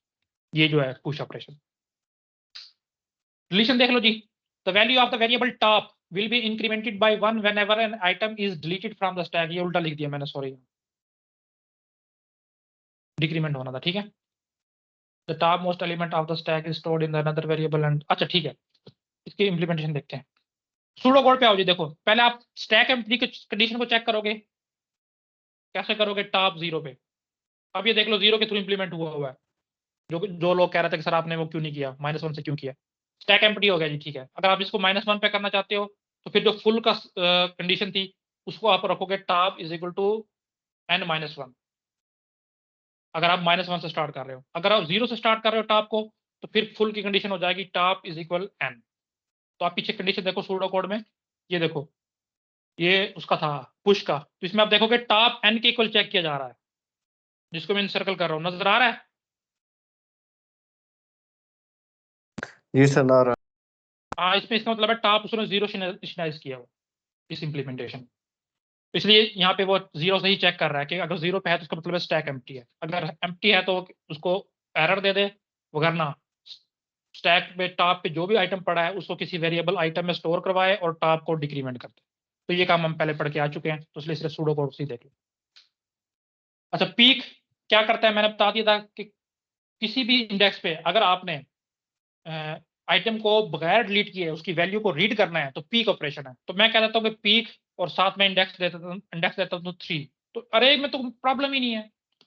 लेट से अरे का नाम स्टैक है या st लगा लो, तो 3 इंडेक्स पे आप एक्सेस करो, वो तो डायरेक्ट एक्सेस आपको प्रोवाइड करती है, तो जो भी वैल्यू होगी वो रिटर्न कर दे। ठीक है,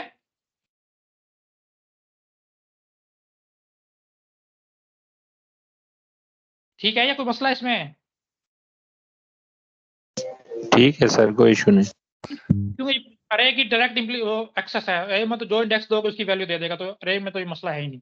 लिंक लिस्ट में होगा उसमें हमें ट्रैवर्स करना पड़ेगा, तो यही इसने बताया। वो देखो इसमें सिर्फ एक ही एलिमेंट की वैल्यू आएगी सिर्फ एक एलिमेंट की, और इसको बार अगर बार आपने कॉल करेंगे तो फिर डिस्प्ले करवाना है तो 0 से स्टार्ट करो और top is equal to n-1, या अगर आपने टॉप को 0 से इनिशियलाइज किया तो top is equal to n तक चलाओ और बारी बारी प्रिंट करवा दो उसको, वो सारी की सारी प्रिंट कर देगा। कर लोगे? मैं करके दिखाऊं?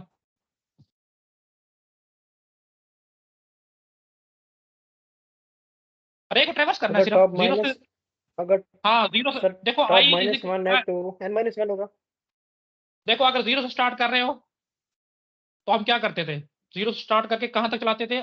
i लेस देन साइज और साथ i++। तो यहाँ पे i को सिर्फ टॉप कह लो। तो अगर आप टॉप 0 से कर रहे हो तो साइज तक ही चलाओगे। अगर टॉप को आप कहते हो कि i इज इक्वल टू -1 था, तो फिर आप i लेस देन साइज -1 तक रन करोगे।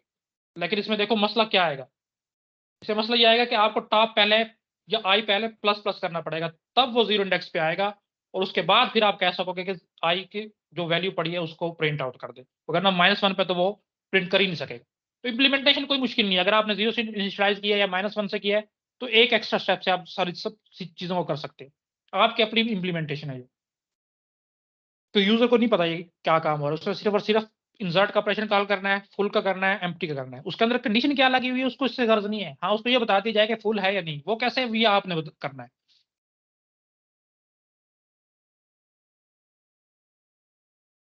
ठीक है, सिर्फ अरे को ट्रिवर्स किया जा रहा है और कोई भी नहीं, कुछ भी नहीं किया जा रहा।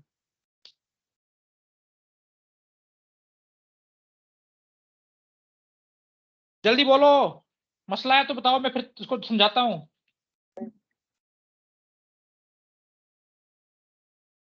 बोलो बोलो। जी ठीक है सर। ठीक है। अच्छा आप देखो जी, स्टैक यूजिंग लिंक लिस्ट, ये थोड़ा सा कह लो कि मुश्किल हो सकता है, लेकिन क्योंकि हमने लिंक लिस्ट को भी पढ़ लिया है तो मेरा नहीं ख्याल अब मुश्किल होगा। तो देखो, इंस्टेड ऑफ यूजिंग एरेज को यूज करने के बजाय we can also use link list to implement stack, हम लिंक लिस्ट को भी यूज कर सकते हैं। ठीक है जी, देखते हैं। Link list allocates the memory dynamically, पहला एडवांटेज, आप रन टाइम पे स्टैक के साइज को ग्रो या श्रिंक कर सकोगे। अच्छा, however, time complexity in both the scenario is same for all operation push, pop and peek. ये तीनों ऑपरेशन की टाइम कम्प्लेक्सिटी जो स्टैक इंप्लीमेंट सॉरी अरे इंप्लीमेंटेशन की सूरत में थी वही होगी लिंक लिस्ट इंप्लीमेंटेशन में, इसमें कोई चेंज नहीं आएगा। In link list implementation of stack the nodes are maintained non contiguously in the memory, हम चीजें देख चुके हैं नोड्स कैसे मेंटेन की जाती हैं। Each node contains a pointer to its immediate successor node in the stack, ये भी हम देख चुके हैं। Stack is said to be overflow if the space left in the memory heap is not enough to create a node. देखो ये बात समझना, रे में तो हम कह देते थे कि ना यार अरे का साइज हमने स्टैटिकली डिफाइन किया हुआ था, तो जब उसके साइज तक पहुंच गई है तो हम कह देते थे कि ये फुल हो गया। लेकिन देखो नोड डायनामिकली क्रिएट हो रही हैं, नोड तो डोंट सी मर्जी आप ऐड करना शुरू कर दो, इसके आगे कर लो, नया आइटम ऐड करना इसके आगे कर लो, ये तो करती रहेगा। तो लिंक लिस्ट इंप्लीमेंटेशन में अगर आपसे कोई पूछ लेता है कि यार आपके पास क्या तरीकाकार है कि आप कह सकोगे ये स्टैक कब फुल होगा, तो आप कहोगे देखो स्टैक तब फुल होगा जब हीप मेमोरी में मजीद नोड क्रिएट करने की जगह नहीं रहेगी। ठीक है।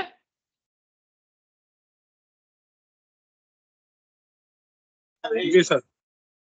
हाँ, या फिर अगर आप दूसरी तरीके से रिस्ट्रिक्ट करना चाहते हो कि नहीं भाई मेरी जो स्टैक है उसका साइज फॉर एग्जाम्पल 20 है, तो आप पहले ही कंडीशन लगा दो कि अगर 20 से साइज बढ़ रहा है ना तो आप रिटर्न कर दो कि नहीं 20 आप ऐड नहीं कर सकते। लेकिन वो आपने किया है बाय डिफॉल्ट, सिस्टम की तरफ से कोई मसला नहीं था इसमें।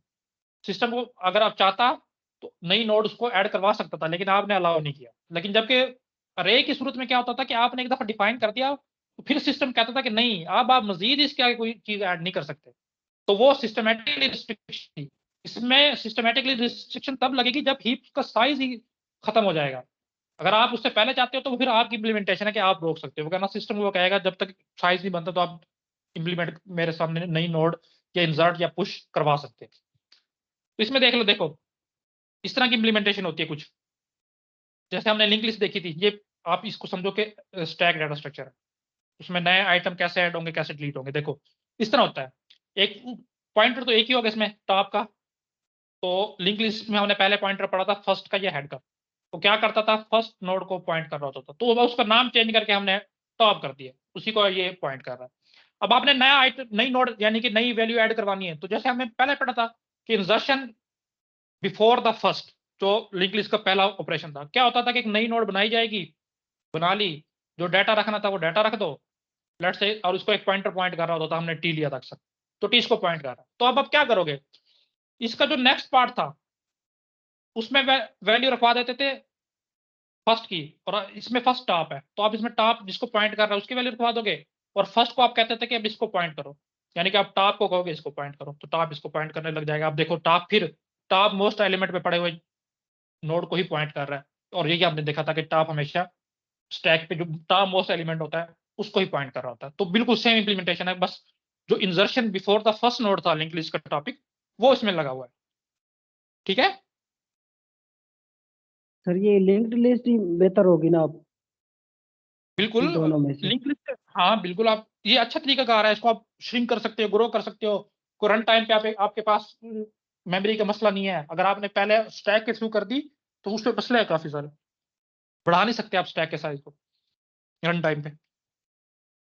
लेट्स से कि आपने कह दिया कि 10 एलिमेंट्स में स्टैक में ऐड करूंगा, और आपने रिकर्जन चला दी, रिकर्जन ने कहा कि नहीं मैं 10 रिकर्सिव कॉल में इस प्रॉब्लम को सॉल्व नहीं कर सकती, मुझे 15 चाहिए, तो आपका वो सारे का सारा एल्गोरिथम फेल हो जाएगा, जो आपका स्टैक ही अलाउ नहीं करेगा कि 11th रिकर्सिव कॉल को, तो एल्गोरिथम कैसे चलेगा आगे। तो डायनामिकली चीजें जो है ना मेंटेन करनी चाहिए, उसमें फिर मसले मसाइल कम होते हैं। तो समझ आ गई जी लिंक लिस्ट इंप्लीमेंटेशन पुश कैसे होना है। जी सर। अच्छा लेट्स से आप मैंने इसमें से पॉप करना है, तो पॉप भी हमेशा टॉप मोस्ट आइटम ही होगा। तो अभी मैं कहता हूँ कि जो मैंने ऐड किया तो उसको मैं खत्म कर देता हूँ।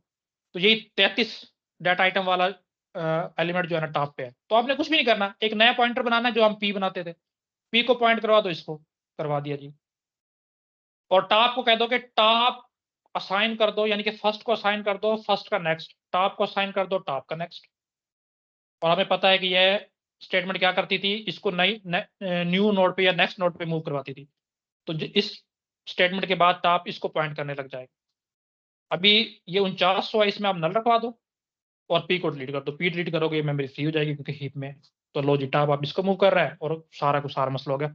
पी में आप मजीद नल रखवा सकते हो ताकि अभी कोई गार्बेज वैल्यू ना आए। Deletion from the first node जो लिंक लिस्ट का टॉपिक था वो वाला काम है। ठीक है,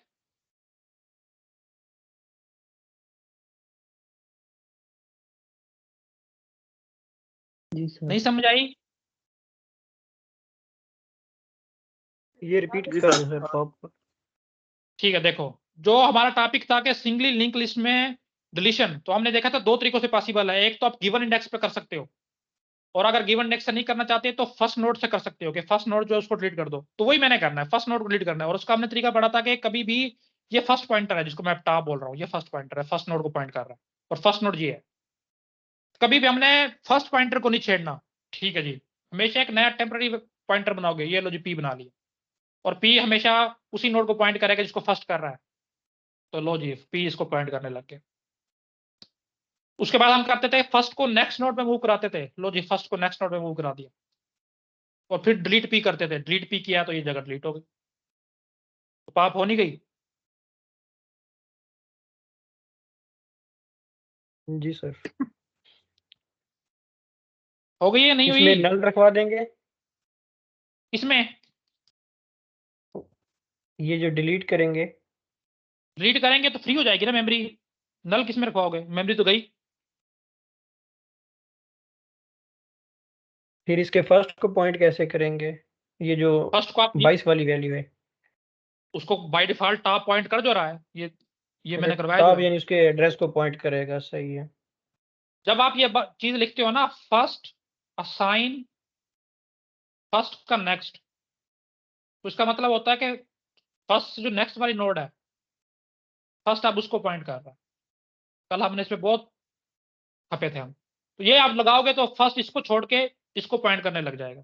लेकिन उससे पहले अगर हमने डायरेक्ट कर दिया और एक टेम्पररी पॉइंटर नहीं बनाया, तो इस नोड को आप एक्सेस करने का मेरे पास कोई तरीका नहीं रह जाता। तो इसलिए हम पहले एक पॉइंटर बनाते हैं, उससे इसको पॉइंट करवाते हैं, ताकि जब हेड या फर्स्ट नई नोड पे मूव करे, डिलीट तो मैंने इसको करना है ना, तो इसको भी मैं एक्सेस कर सकूं, तो पी से मैं कर सकता हूँ। और डिलीट मेरे पास कीवर्ड है C++ में डायनेमिकली मेमोरी एलोकेट की हुई। डिलीट पी करूंगा, पी डिलीट नहीं होगा, पी जिस मेमोरी को पॉइंट कर रहा है वो डिलीट हो जाएगी, तो ये डिलीट हो गई। पी स्टिल भी एग्जिस्ट करता है तो पी में नल रखवा दो ताकि इसमें गार्बेज वैल्यू ना आए। जी सर। ठीक है, पुश ऑपरेशन भी देख लो जी, मैंने बता भी दिया और डिलीट भी बता दिया, दोनों ऑफिस वही चीजें लिखी हुई हैं। अच्छा डिस्प्ले ऑपरेशन देखो जी कैसे करोगे। डिस्प्ले हमेशा स्टार्ट करोगे आप टॉप से और इंक्रीमेंट डिक्रीमेंट करते आओगे इसमें। देखो check whether stack is empty, पहली कंडीशन तो यही है। अगर तो एम्प्टी है तो क्या डिस्प्ले करवाओगे, पहले आपने हमेशा ये चेक करना। दूसरा, if it is empty then display stack empty. चलो जी ठीक हो गया। अब हमारा काम यहाँ से शुरू हुआ है अक्सर तीसरे से। If it is not empty then define a node pointer temp. एक नया पॉइंटर ले लो पी नाम का, टेम्प नाम का, जो आपका मर्जी जो मर्जी ले लो। फर्स्ट को नहीं छेड़ना। जब भी कोई ट्रेवर्सल करते हो कि नया पॉइंटर लेते हो, टेम्पररी नाम का, पी नाम का, क्यू नाम का, जो भी है, फर्स्ट को नहीं छेड़ना कभी भी। तो इसलिए हमने पहला पॉइंट नया पॉइंटर ले लिया पी। अब पी पॉइंट करेगा उसी नोड को जिसको फर्स्ट कर रहा है, यानी कि पहली नोड को। ये लो जी ये पहली नोड इसको पॉइंट करना शुरू हो गया। तो पी एरो ऑपरेटर डाटा, ये इसमें रखी हुई डाटा को डिस्प्ले कर देगा, इसको प्रिंट एफ करवा दो। और उसके बाद पी को करवा दो पी असाइन पी नेक्स्ट, तो पी नेक्स्ट पे मूव कर जाएगा। नेक्स्ट पे अगेन यही स्टेटमेंट चलवा दो पी डाटा, फिर अगेन पी नेक्स्ट पे और पी डाटा पे, जब तक चलाओ जब तक के पी के नेक्स्ट में या पी नल पे ना पहुंच जाए। हमने देखा था कि पी नल पे पहुंच जाता तो इसका मतलब है लिंक लिस्ट एंड हो गई है। कंडीशन लगा दो पी स्टार्ट करे फर्स्ट से और तब तक चले जब तक कि पी में नल ना आ जाए, और बारी बारी पी डाटा को शो करवा दो। ये कल हमने चीज देख ली है ट्रेवर्सल की, वही चीज लगी हुई है सिंपल। ठीक है, लिंक लिस्ट जिन्होंने रिवाइज किया टॉपिक उनके लिए तो कोई मसला नहीं होगा, जिन्होंने नहीं किया फिर उनके लिए यही मसला है। यही मैं कह रहा था कि उसको अच्छे से समझो, क्योंकि ये आगे चीजें यूज होनी है, इसलिए हमने उस पर बहुत ज्यादा टाइम लगाया था। लिंक लिस्ट को ट्रैवर्स करना आता है?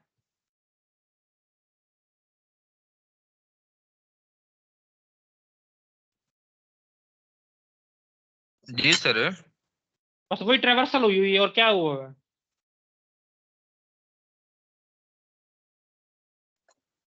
जी सर। देखो जी, एक्सप्रेशन कन्वर्जन हमने जो उसकी सेकंड लास्ट एप्लीकेशन देखी थी, पहले एक्सप्रेशन को समझो फिर हम कन्वर्जन को देखते हैं। देखो 3 टाइप्स की एक्सप्रेशन होती है हमारे पास, एक इनफिक्स एक्सप्रेशन, एक पोस्ट फिक्स जिसको आप रिवर्स पॉलिश नोटेशन भी कहते हो, और आखिरी नंबर पे प्रीफिक्स एक्सप्रेशन जिसको पॉलिश नोटेशन भी कहते हो। अब इनफिक्स क्या होती है, सॉरी, इस तरह की कोई भी एक्सप्रेशन हो जिसमें जो ऑपरेटर है आपका वो ऑपरेंड के दरमियान में आ रहा हो, यानी कि ए मिडल में ऑपरेटर है, हाँ, और बी भी आपका ऑपरेंड है, तो ये ऑपरेटर है, प्लस है, प्लस हो सकता है minus, multiplication, division, modulus, power, कोई भी ऑपरेटर हो सकता है, जितने भी मैथमेटिकल और अरिथमेटिक ऑपरेटर है आपके पास। अगर तो वो बीच में आ रहा है ऑपरेंड्स के, तो इसमें हम बोलते हैं कि ये इनफिक्स एक्सप्रेशन है। अच्छा, पोस्ट फिक्स क्या है? पोस्ट फिक्स, अब यही ए प्लस बी है ना, इसमें क्या होगा, जो ये ऑपरेटर है इसको आप पोस्ट यानी कि बाद में ले जाओगे, और कैसे लिखी जाएगी ये चीज, ये लिखी जाएगी ए बी प्लस, और ये बाय डिफॉल्ट कंपाइलर्स को अंडरस्टूड होती है कि अगर पहले 2 ऑपरेंड आए हैं और उसके बाद कोई भी ऑपरेटर आया है, तो इसका ये मतलब है कि इन दोनों पे ये एक्शन परफॉर्म होगा जो इधर लिखा हुआ। अगर यहाँ पे प्लस लिखा हुआ तो ए प्लस बी लिखा हुआ, ये कंपाइलर को बाय डिफॉल्ट अंडरस्टूड होती है। अच्छा, प्रीफिक्स क्या है? प्रीफिक्स बिल्कुल इसका उल्टा है, ए प्लस बी को ए बी लिख के और इसका जो भी ऑपरेशन है वो पहले लिख दो, तो ये प्रीफिक्स हो। ठीक है, इनफिक्स, पोस्ट फिक्स और प्रीफिक्स क्लियर है? सर ये दोनों लास्ट वाले सेम होंगे फिर, प्लस ए बी और ए बी प्लस ये वाले? तीनों सेम है, लास्ट वाले दोनों तीनों सेम है। जो वैल्यू ए प्लस बी की है फाइनल सम करेगा, वही ए बी प्लस करेगा, और वही प्लस ए बी करेगा। ऑपरेशन सेम है, सिर्फ लिखने का अंदाज चेंज है। जस्ट ऑपरेटर की पोजीशन सर चेंज है, ऑपरेशन सेम है सर। ऑपरेशन सेम है, और ये क्यों करते हैं मैं आपको अभी बताता हूं आपको। देखो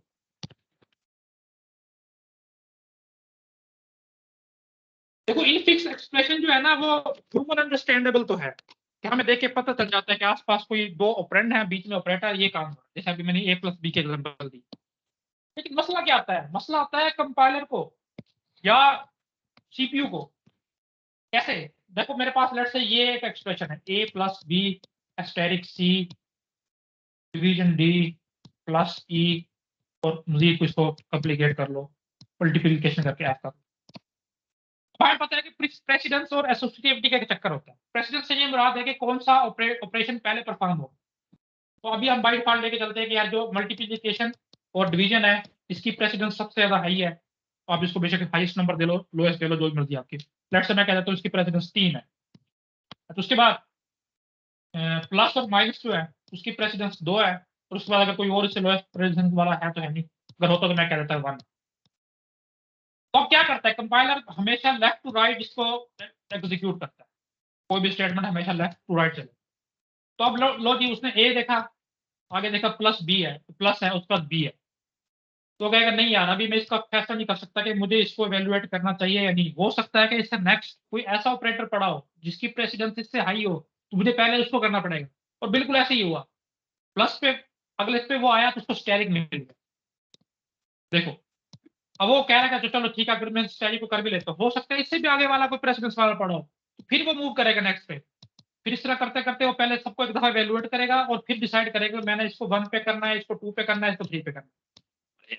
और अभी भी उसने करना सिर्फ एक ही है, लेट्स उसने पहले नंबर वाला जो भी दूसरा कर दिया, उसके बाद अगेन वही जैसे शुरू होगा, और फिर आगे चलता चलता 2 वाले पे आएगा, उसको करेगा। अच्छा, फिर मजीद तीसरे चक्कर लगाएगा, और जो आखिरी नंबर उसने इवेल्युएट किया होगा कि इसने सबसे आखिर में आना है, उसको करेगा।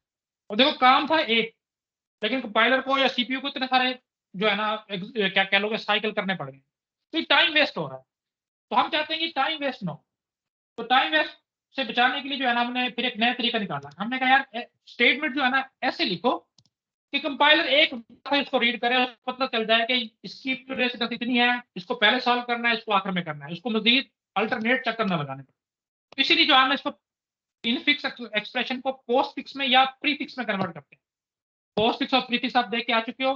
तो जितने भी आज के मॉडर्न कंपाइलर है सारे के सारे पोस्ट फिक्स एक्सप्रेशन को यूज करते हैं। प्री फिक्स बहुत कम यूज होती है, पोस्ट फिक्स एक्सप्रेशन जो है ना सबसे ज्यादा यूज होती है। तो इसलिए आपको चीज सिखाई जाती है कि इन फिक्स एक्सप्रेशन को आपको पोस्ट फिक्स एक्सप्रेशन में कन्वर्ट करना आना चाहिए। और बाय डिफॉल्ट ये जो तरीकाकार है वो स्टैक को यूज करता है। अभी हम देखेंगे कि स्टैक को यूज करके आप किसी भी इन फिक्स एक्सप्रेशन को पोस्ट फिक्स एक्सप्रेशन में कैसे कन्वर्ट कर सकते हैं। तो देखेंगे ये कुछ एग्जांपल्स वगैरह दी हुई हैं। इसको थोड़ा क्या है?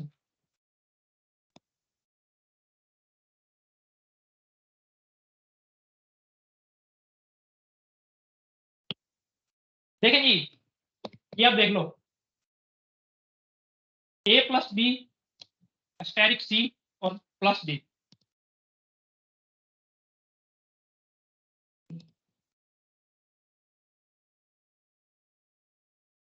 इसको अगर हमें पोस्ट फिक्स में कन्वर्ट करना है तो इससे पहले जो है ना आप ये टेबल देखिए। टेबल नजर आ रहा है आपको सबको?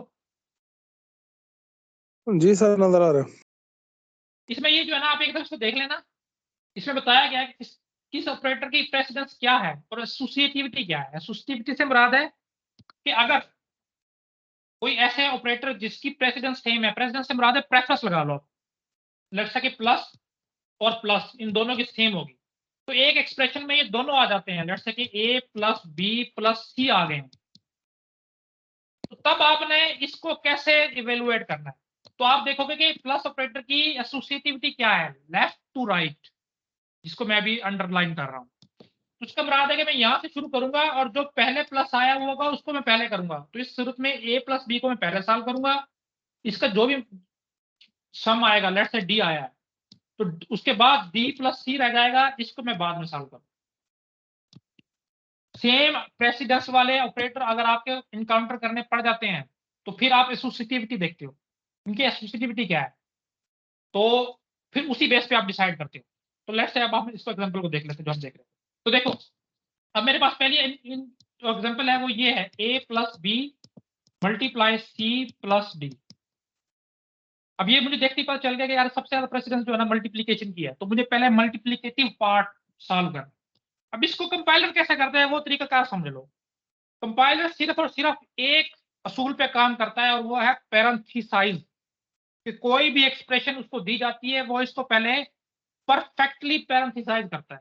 उससे क्या मुराद है, वो हर ऑपरेशन के इर्द गिर्द पैरेंथेसिस लगाता है। तो लेट्स से इसने ए के इर्द गिर्द लगाई ओपनिंग पैरेंथेसिस और ये डी के इर्द गिर्द लगाई क्लोजिंग पैरेंथेसिस। उसके बाद अंदर वाला ऑपरेशन एक था a प्लस बी और दूसरा था b मल्टीप्लाई सी। तो उसको पता चल गया कि b मल्टीप्लाई सी पहले करना है, तो एक पैरेंथेसिस इसके इर्द गिर्द लगाया। अच्छा, इसके बाद इनको एवेल्युएट करना स्टार्ट करें। तो लेट्स से कि मैं पोस्ट फिक्स एग्जांपल लेता हूं। तो ए और ये इस तरह का पहला आ जाएगा। अब देखो दो पैरेंथेसिस हैं, तो पहले आपको पता होगा जो इंटरनल पैरेंथेसिस होती है उसकी प्रेसिडेंस हाई होती है, पहले अंदर वाली इवेल्युएट होगी। इवेल्युएट का क्या चक्कर है, आप पोस्ट फिक्स से पहले आप ऑपरेटर लिख लोगे, सॉरी ऑपरेंड लिख लोगे और ऑपरेटर उसके बाद लिख दोगे। तो लो जी ये बी सी और स्टैरिक बन जाएगा। जैसे ही एक ऑपरेशन आपके पास कंप्लीट हो जाता है, कंपाइलर उसको कंप्लीशन का मार्क लगा देता है और वो हम अपने इलस्ट्रेशन के लिए अंडरस्टैंडिंग के लिए रख लेते हैं कि उसने इसको ब्रैकेट में जो है ना वो डिलीवर कर दिया। तो आप बड़ी ब्रैकेट लगा के इसको देख सकते हैं कि ऑपरेशन कंप्लीट हो। उसके बाद हमारे पास रह गए डी। ठीक है, अब देखो नेक्स्ट ऑपरेशन जो है उसमें दोनों आपके पास प्लस आ चुके हैं, तो अब मुझे एसोसिएटिविटी की हेल्प लेनी पड़ेगी। एसोसिएटिविटी कहती है कि अगर प्लस ऑपरेटर आपके पास है तो उसकी एसोसिएटिविटी है लेफ्ट से राइट। तो लेफ्ट से राइट अब चलो जो पहले प्लस आए उसको पहले कर दो। चलो जी मैं शुरू हो गया। अब देखो अब आप एक ऑपरेंड समझो ए को और दूसरा ऑपरेंड समझो इस पूरी पैरेंथेसिस में जो चीज लिखी गई है वो पूरे के पूरा एक ऑपरेंड के तौर पे काम कर रही है।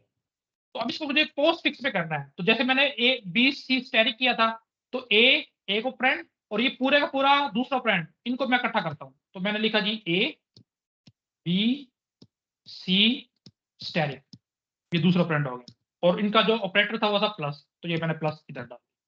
और अब ये मेरे पास एक पूरा ऑपरेंड बन गया, तो इसको मैंने बड़ी ब्रैकेट लगा, और दूसरा ऑपरेंड मेरे पास है डी।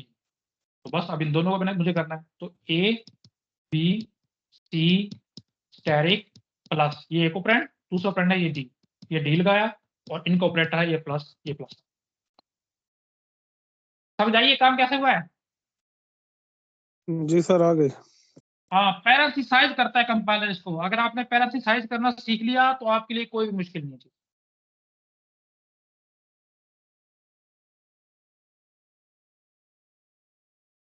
अच्छा, ये कुछ रूल्स हैं इन फिक्स को प्रीफिक्स में कन्वर्ट करने के लिए, तो ये हम देख लेते हैं।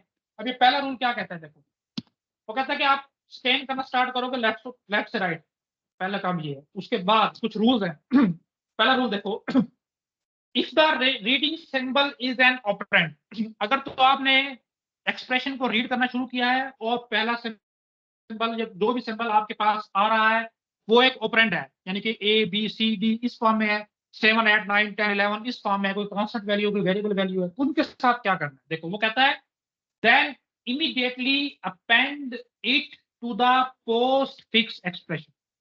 तो जाहिर आपको इनफिक्स दी गई है, उसकी आउटपुट आपने पोस्ट फिक्स निकालनी है। तो सिंपल क्या करो, उस ऑपरेंड को पोस्ट फिक्स एक्सप्रेशन में डाल दो, कुछ भी नहीं करना उसके साथ, उसको उठा के वहां डाल दो। ठीक है जी, अभी हम इसको देखेंगे।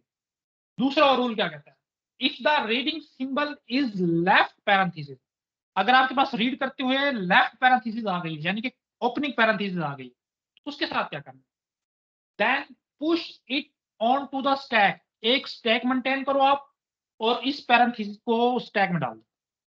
तीसरा देखो क्या करता है, if the reading symbol is closing parenthesis, यानी कि ओपनिंग पैरेंथेसिस आई थी, उसके बाद क्लोजिंग पैरेंथेसिस आ गई है, तब आपने क्या करना है, देखो then pop all the contents of the stack, stack में जितना भी कुछ पड़ा है सबको पॉप कर दो, अंटिल यहां तक के respective left parenthesis is popped, यहां तक के इसकी ओपनिंग कॉम्बिनेशन, ओपनिंग पैरेंथेसिस नहीं मिल जाती, उससे पहले जितना भी कुछ पड़ा है सारे का सारा पॉप कर दो। और जब वो मिल जाए तब क्या करो, अपेंड ईच पॉप्ड सिंबल, उससे पहले आपने जितने भी स्टैक में से पॉप किए थे उन सबको क्या करो, अपेंड कर दो, किसमें, पोस्ट फिक्स एक्सप्रेशन, जो कि आपकी आउटपुट होगी। अगर आपको अभी समझ नहीं आ रही तो परेशान नहीं होना, ड्राई रन में समझ आ जाएगा। इफ द रीडिंग सिंबल, अच्छा तीसरा रूल क्या कहता है, इज एन ऑपरेटर, पहले हमने देख लिया कि कोई ऑपरेंड आया है उसके साथ क्या करना है, ओपनिंग पैरेंथेसिस आई उसके साथ क्या करना है, क्लोजिंग पैरेंथेसिस आई उसके साथ क्या करना है। अब वो कह रहा है कोई ऑपरेटर आ जाता है उसके साथ क्या करना है, बस ये चीज समझनी है, जो सेकंड लास्ट पॉइंट है। देखो ऑपरेटर की अब काफी सारी टाइप्स हो सकती हैं, कोई प्रेसिडेंस हाई वाला है, लो वाला है, उनके साथ कैसे खेलना है वो देखो। अगर तो कोई भी ऑपरेटर आ रहा है, सिंबल लेट से प्लस आया, वो कह रहा है उसको पुश कर दो स्टैक में, कर दिया, लेकिन उससे पहले देखो however first pop the operator which are already on the stack, अगर आपके पास ऐसे ऑपरेटर से पहले कोई और ऑपरेटर स्टैक में मौजूद है उसको पॉप करो, लेकिन सबको नहीं करना, कौन से करना है वो देखो, ऐसे ऑपरेटर दैट हैव हाई, जिनकी प्रेसिडेंस या तो आने वाले ऑपरेटर से हाई है और इक्वल या इक्वल है देन द करंट ऑपरेटर जो कि अभी आ रहा है, उनको पॉप कर दो, and append them into the postfix, और उनको भी पोस्ट फिक्स एक्सप्रेशन में अपेंड कर दो। इसको भी हम देखेंगे क्या चीज। If an open parenthesis is there, आपने पॉप करना शुरू किया और आपको मिल गई एक open parenthesis on top of the stack, stack पे, देन तब क्या करो, push the operator into the stack, simple push कर दो। अगर तो मतलब वो कह रहा था कि कोई हाई प्रेसिडेंस वाला पहले पड़ा है, लेट्स से स्टैटिक पड़ा था और आने वाला था प्लस, इसको आप पुश नहीं कर सकते, पहले आप इस स्टैटिक को रिमूव करोगे फिर प्लस को पुश करोगे। लेकिन वो कह रहा है कि अगर कोई ओपनिंग पैरेंथेसिस पड़ी है और आने वाला कोई भी है, प्लस है, माइनस है, स्टैटिक है, डिवीजन है, फिर ये रूल लागू नहीं होता, फिर सिंपल आप उसको पुश कर दो बगैर कुछ पॉप किए। ये भी हम देखें। अच्छा, if the input is over, इस तरह करते करते आपकी इनपुट ओवर हो गई है लेकिन स्टैक में अभी भी कुछ पड़ा हुआ है, तो क्या करो, pop all the remaining symbols, तमाम के तमाम सिंबल जो स्टैक में मौजूद है इनको पॉप कर दो और पोस्ट फिक्स एक्सप्रेशन के साथ अपेंड कर दो। तो अभी देखते हैं क्या है। लो जी देखो, ये एक्सप्रेशन है आपके पास, A asterisk B plus C plus D. इसको आपने जो है ना, ये इन फिक्स में दी गई है, पोस्ट फिक्स में कन्वर्ट करना है और हम देखेंगे कि स्टैक इसमें कैसे हेल्पफुल करता है। तो देखो, ये एक इनफिक्स एक्सप्रेशन है, एक मैंने स्टैक मेंटेन कर लिया और एक मैंने पोस्ट फिक्स एक्सप्रेशन बना ली। ये मेरी आउटपुट है, इसको साथ साथ मैं अपेंड करूंगा, इसमें अपेंड करूंगा। तो पहला रूल कहता है कि अगर आपने रीड करना स्टार्ट किया है और कोई ऑपरेटर आ गया है तो ऑपरेटर को स्टैक में पुश नहीं करना, पोस्ट फिक्स एक्सप्रेशन में अपेंड कर देना। तो पोस्ट फिक्स एक्सप्रेशन अभी मेरे पास नल थी, पहला ए आया तो मैंने इसको उठा के इधर मूव कर दिया क्योंकि ये ऑपरेटर था। इतनी बात की समझ आ गई है? जी सर, ऑपरेंड। ऑपरेटर, जी सर। ऑपरेटर आएगा उसको पुश नहीं करना, सिर्फ ऑपरेंड्स को पुट करना है और उनके भी रूल्स हैं, वो भी हम देख लेंगे। तो अभी क्योंकि ऑपरेटर ऑपरेंड आया है उसको तो पुश करना ही नहीं है, उसको सिंपल पोस्ट फिक्स एक्सप्रेशन में अपेंड कर दो, तो मैंने अपेंड कर दिया। अब दूसरा देखो, फिर वो कहता है कि अगर तो आपके पास कोई ऑपरेटर आता है तो, और आप ये फिर देखो कि स्टैक में कोई ऐसा ऑपरेटर मौजूद है जो उससे हाई प्रेसिडेंस वाला है, तो पहले हाई प्रेसिडेंस वाला या इक्वल प्रेसिडेंस वाला रिमूव करो और फिर उसको पुश करो। लेकिन अभी तो मेरे पास स्टैक खाली है, तो जो पहले आया वो स्टैरिक है, तो सिंपल मैंने स्टैरिक को स्टैक में पुश कर दी। इसकी भी समझ आ गई? जी सर। ठीक है। फिर उसने कहा था कि बाकी सब पे रूल फॉलो होगा लेकिन ओपनिंग पैरेंथेसिस पे नहीं हो, वो आती है उसको सिंपल आपने पुट करवा देना और उसके ऊपर कोई भी ऑपरेटर भी आ सकता है, उस पर भी आपने प्रेसिडेंस चेक नहीं करनी। तो ठीक है जी, देखो तीसरा मेरे पास आया पैरेंथेसिस, उसको मैंने कुछ चेक ही नहीं करना, सिंपल सिंपल मैंने इसको पुश करवा दिया, तो ये स्टैक में पुश होगा। चलो जी ठीक है। नेक्स्ट मेरे पास आया बी, ये फिर एक ऑपरेंड है मेरे पास, ऑपरेंड को मैंने स्टैक में पुश नहीं करवाना, सिंपल पोस्ट फिक्स एक्सप्रेशन में अपेंड कर देना। तो वहां पे पहले ए पड़ा था, अब ये बी आया तो बी को मैंने उठा के यहाँ पे अपेंड कर दिया, तो ये मेरे पास बन गया ए बी। अब आएगा प्लस। तो उसने कहा था कि अगर आपके पास कोई ऑपरेटर आता है और पहले जो स्टैक में मौजूद है वो आपकी ओपन पैरेंथेसिस है, तब भी आपने कोई चीज चेक नहीं करनी, सिंपल सिंपल स्टैक जो भी ऑपरेटर आ रहा है, प्लस आ रहा है, माइनस आ रहा है, स्टार आ रहा है, डिवीजन आ रहा है, उसको पुश करवा दो। तो ठीक है जी, हमने पुश करवा दिया, तो ये अब मेरे पास प्लस आया था तो इस प्लस को मैंने स्टैक में पुट करवा दिया। अब स्टैक में मेरे पास 3 आइटम हो गए। नेक्स्ट फिर मेरे पास आया ऑपरेंड, तो ऑपरेंड मैंने सर बी को जी। आपने पोस्ट फिक्स में क्यों लिखा है? जब लेफ्ट पैरेंथेसिस आई आपने क्या सारा कुछ पुश कर देना है? स्टैक में पुश होंगे सिर्फ और सिर्फ ऑपरेटर, ऑपरेंड नहीं होंगे। अच्छा, ऑपरेटर आएंगे, सही है। हाँ, ऑपरेंड नहीं होंगे।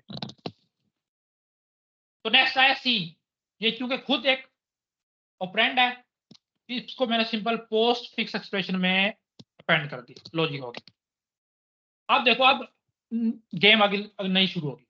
अब आगे मेरे पास प्लस, और मैंने पढ़ा था कि अगर आपके पास कोई ऐसा ऑपरेटर आ जाता है कि स्टैक में जो पहले ऑपरेटर पड़े हैं उसकी प्रेसिडेंस आने वाले ऑपरेटर से या तो ज्यादा है या उसके इक्वल है, तो फिर आपने क्या करना है, इक्वल वाला भी और ज्यादा वाला भी दोनों को रिमूव करना है और रिमूव करके आपने अपेंड करना है पोस्ट फिक्स एक्सप्रेशन में, और अपेंड करने के बाद जो नया ऑपरेटर आ रहा है उसको पुश करना।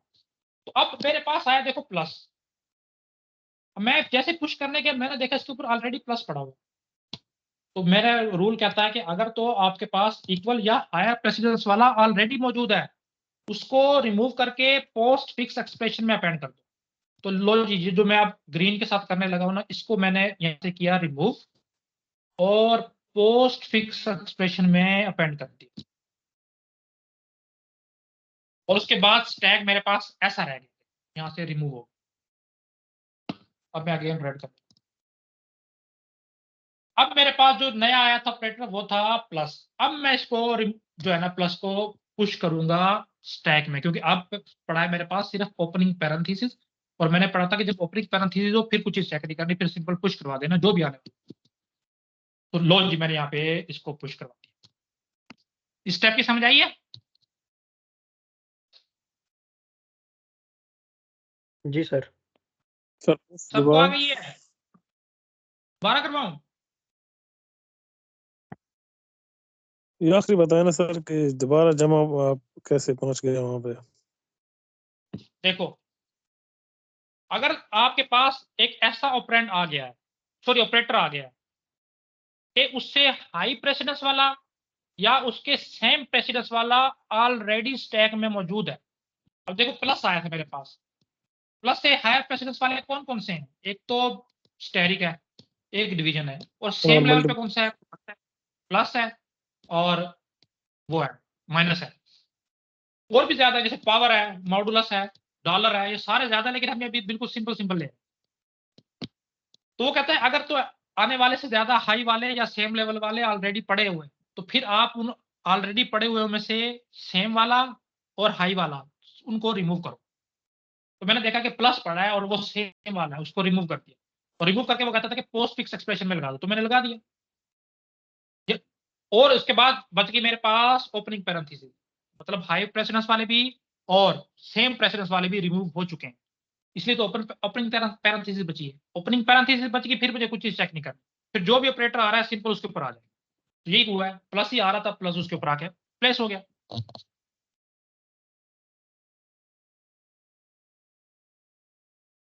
यानी ठीक है? स्टैक वाला जो ऑपरेटर है उसको रिमूव करेंगे और वो जो प्लस पहले आने लगा था उसको फिर दोबारा से वो करेंगे पुश।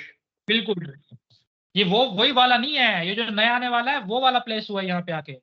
वो तो मैंने रिमूव करके इसमें इधर लगा दिया, ये लगा हुआ है देखो, जिसको मैं इन जी सर्कल ये कर तो रहा हूँ। नीचे आ गया ना, वो जो ऊपर से यानी एक्सप्रेशन हाँ से आ रहा था वो दोबारा ऐड हाँ, होगा। लेट्स से कि ये जो आने वाला है माइनस होता फॉर एग्जाम्पल, तो यहाँ पे जहाँ पे आप मैं सर्कल कर रहा हूँ तो फिर यहाँ पे माइनस आना था। तो इससे वही ये ना कहना कि ये वही वाला दोबारा आ गया, दोबारा नहीं आया, ये तो एक्सप्रेशन वाला आया है। जी सर।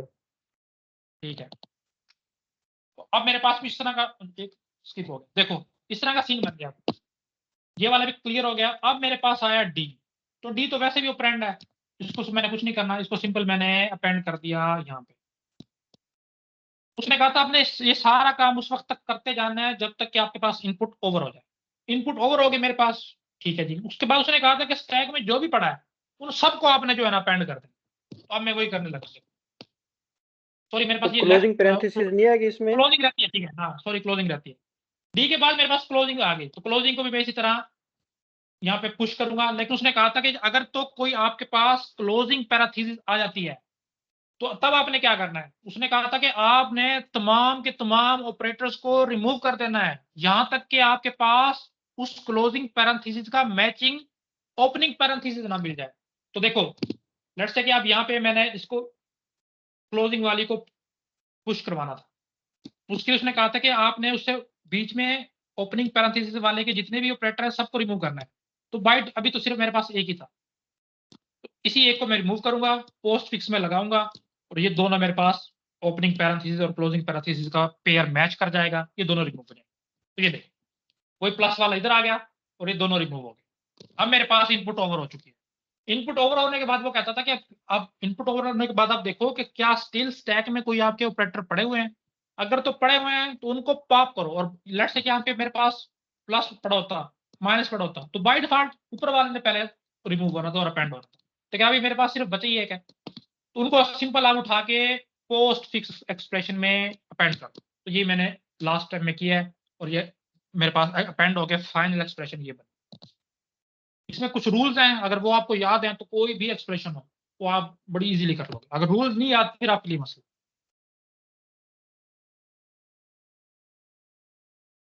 ठीक है? ठीक है सर। इसके दो चार सर क्वेश्चन दे दें ताकि हम वो प्रैक्टिस करें। हाँ, इसके आप लोगों ने करने हैं, मैं अभी आपको देने लगा हूं। देखो इनफिक्स टू प्रीफिक्स ये आप लोगों ने खुद से करना है, और postfix to sorry prefix to postfix ये बेशक ना करना, लेकिन ये जो postfix to sorry prefix to postfix है सेकंड नंबर वाला, ये लाजमी करो, क्योंकि कोई भी चीज अगर पोस्ट फिक्स में कन्वर्ट हो रही है ना उसकी इंपॉर्टेंस ज्यादा है, क्योंकि ये कंपाइलर वगैरह पोस्ट फिक्स में ही कन्वर्ट करते हैं। तो ये आप लोग लाजमी करोगे प्रीफिक्स टू पोस्ट फिक्स। अव्वल तो दोनों करो, सर लेकिन अगर दोनों नहीं।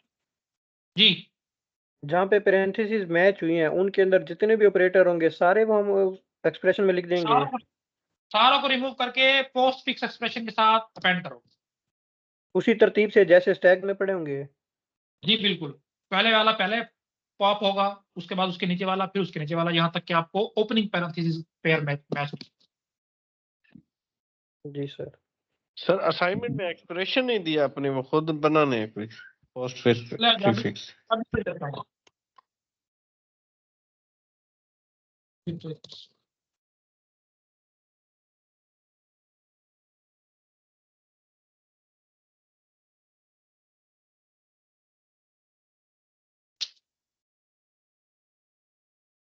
सर की आवाज मुझे नहीं आ रही है, सबको नहीं आ रही। अभी मैं चुप हो गया हूँ। सर अभी राइटिंग कर रहे।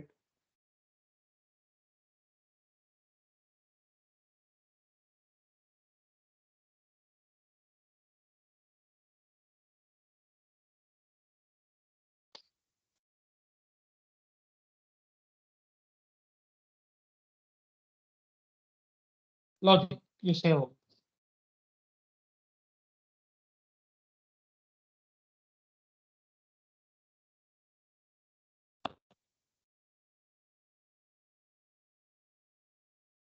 चलो जी, नेक्स्ट हम स्टार्ट करते हैं क्यूज को। अगर आपको स्टैक समझ आ गया तो क्यूज उससे भी ज्यादा आसान है। तो ये जो असाइनमेंट है ये हमने सिंपल वो जिस तरह आपने इलस्ट्रेट किया उसी तरह करनी है या सिंपल एक लाइन का आंसर कर दें? देखो, अगर आप इतने आपकी प्रैक्टिस है कि आप सिंपल उसको कर सकते हो तो उसी तरह कर लो, लेकिन अगर आप एक बार ड्राई रन कर सकते हो तो वो लाजमी करो अपने एंड पे ना। लेकिन आपको कन्वर्ट करना आना चाहिए कम से कम। और कन्वर्ट करने के लिए एक रूल से ध्यान में रखोगे, पैरेंथेसाइज करोगे। पैरेंथेसाइज करोगे जितनी मर्जी टफ आपको एक्सप्रेशन दे दी जाए, आपके लिए कोई मसला नहीं। वैसे आपने बेशक जैसे मर्जी की हुई हो, लेकिन जो एक्चुअल तरीका कार है इसका वो पैरेंथेसाइज के साथ। सर जितना बड़ा एक्सप्रेशन आपने ये दोनों लिखे हैं, ये एक पेज की पूरी इनकी बनती है। यार देखो, सिंपल सी बात है, एसोसिएटिविटी ऊपर वाले में सबकी सेम है। ओ सॉरी, प्रेसिडेंस। तो एसोसिएटिविटी काम करेगी लेफ्ट टू राइट। पहले इन दो को करोगे, फिर इसका जो जवाब होगा उसको सी के साथ करोगे। देखो, जो मैथमेटिक्स है उसमें जो डिवीजन है उसकी प्रेसिडेंस ज्यादा है।